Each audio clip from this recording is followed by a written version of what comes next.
Kwa jina anaitwa Kulthum Sefu, ni mkuu wa idara ya utawala na usimamizi wa rasilimali watu, halmashauri ya wilaya ya Nachingwea.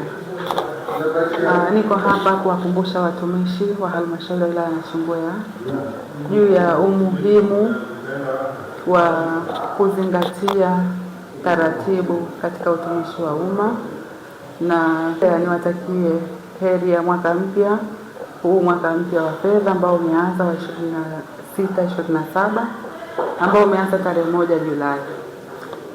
Niwakumbushe juu ya kusimamia taratibu, lakini kwa upekee kabisa naomba nitumie nafasi hii kuwakumbusha wale supervisors, wakuu wa idara, wasaidizi wao ambao wana role ya supervisors kwenye mfumo wa hii utendaji, wafanyie assessment watumishi.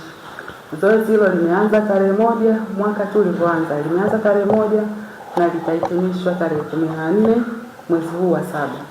Kwa hiyo kila mmoja atimize wajibu kwenye swala zima la kufanya assessment, na tunapokamilisha swala la assessment tarehe 15 tunaanza kuplan, tunaanza kutengeneza mipango mipya kwa ajili ya mwaka huu mpya ulioanza. Kwa hiyo tutaanza tarehe 15 mpaka tarehe 28. Tujikite humo, vitu vinaenda kwa ratiba, utumishi wa umma kidijitali, na kila mtu atimize wajibu. Asante.